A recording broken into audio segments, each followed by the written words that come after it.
Well, today's show is going to be a real learning experience, and it could be one that might even save a life, because we're going to talk about a disease that a lot of people are not real familiar with. It's called Hodgkin's, and with us this afternoon is Sherry Kuntz, who is a Hodgkin's patient, and Dr. John Reynolds, who is an oncologist. Now, Sherry, I don't know if a lot of people do know what Hodgkin's disease is. Since you're a patient, you can maybe tell us what it is, in your own words. It's like lymph nodes, they swell up. And that's all it really goes with is your lymph nodes. And it's usually neck, groin area that are, usually swell up. Now, Hodgkin's is a form of cancer, right, Dr. Reynolds? Right, exactly. And so, is it most common in elderly, middle-aged, young people? Sherry? Sherry? Young people, Yeah, ages of 16 to 35. Now, we'll ask that personal question. How old are you? 23. 23. And when were you diagnosed with Hodgkin's? At 22. So that seems pretty young. Yeah. Now, what were your symptoms? How did you know? First I had a cough, and then got to be more chest pain. And then I found a lump, but the lump disappeared and would come back. So I just didn't think it was anything to worry about. So, and then after the chest pain really started, then I went in for thinking it was pneumonia. Then I showed them the lump. And they did a chest x-ray and they seen it in my chest, so. Now, Dr. Reynolds, are those common symptoms? Those are the classic symptoms that you heard from Sherry. Sometimes males will have a very peculiar symptom where they'll get pain in their bones or their disease when they take a drink of alcohol. That's more common with males. Young women often present with similar symptoms to Sherry. They can also present with simply just chest pain and a cough as their only symptom.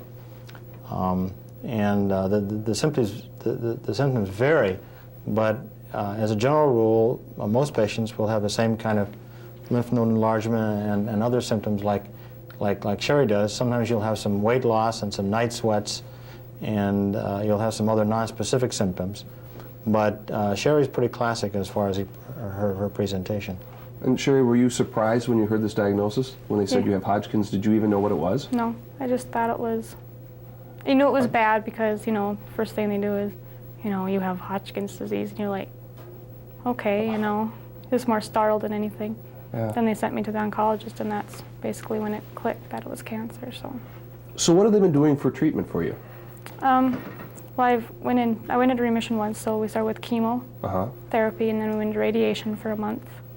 And then it went into remission, and then about 3 months later it came back, so we started chemotherapy again, and then we're going to go down for the stem cell transplant. Oh, people may not understand what a stem cell transplant is. Mainly the same thing as a bone marrow, only they take the stem cells out of your blood, so it's a little bit easier than an actual bone marrow transplant. Now, Dr. Reynolds, you were saying too that if you diagnose Hodgkin's early, it's a fairly curable disease?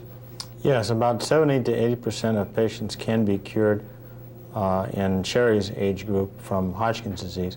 There are about 20 to 30% of patients, however, whose disease relapses. And the question is what to do with those patients. We try to take a majority of those patients to transplant if they're eligible. Studies done in Europe and in this country have shown that an allogeneic transplant, which is taking somebody else's bone marrow and using that for the transplant purposes, is very toxic, and about half the patients can die from that procedure. That's so toxic that now in the United States, a majority of centers are doing what's called a stem cell transplant, which you've just heard about from Sherry, using the patient's own stem cells or their bone marrow cells.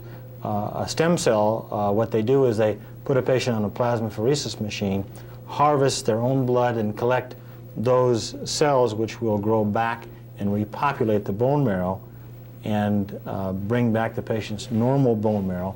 And usually those cells are free from the Hodgkin's disease. So this sort of a transplant, we're doing more in this country than the allogeneic transplant using somebody else's bone marrow. And that's what Sherry's going to go through, where you've donated your own, and that's what they'll be transplanting. How do you feel right now? I mean, how are you feeling? Fine. You look good. Feel better now than I had in a long time. But what would you like to do? I mean, how would you like to help other people? Educate them about it. Okay. Let them know that it's out there, And, you know, it is a young person, and they don't talk about it in schools. You know, let them know that, you know, if you find a lump, go in. Don't wait. No matter if, you know, it shrinks or not, just the minute you see it, go in, and not be scared to go in. And you also wouldn't mind if people who have Hodgkin's or people who are diagnosed with Hodgkin's can talk to you about it because Right. you've already gone through it, you can help alleviate some fears? Right. Yeah, I think that's a good cause. One last thing, too, we were talking about there's a little mono connection with Hodgkin's. That is correct. And could you explain that just a bit? Well, the disease which causes mononucleosis in majority of patients Sherry's age is the same, the virus that causes that, is the same virus we think is instrumental in causing Hodgkin's disease. Okay, so there is a little bit of a connection, but nothing to get too concerned about. But if you have suffered from mono, you might be more apt to come down with Hodgkin's disease, something just to be aware of. And if you'd like If some you information... haven't had mono. If you what? If you haven't had mono, you're more apt. Oh, you're more apt to? Right, Oh, okay. than if you have haven't. had mono. Oh. Well, for more information... But it doesn't preclude your having Hodgkin's disease if you've had mono. But you're absolutely right. There is a strong relationship.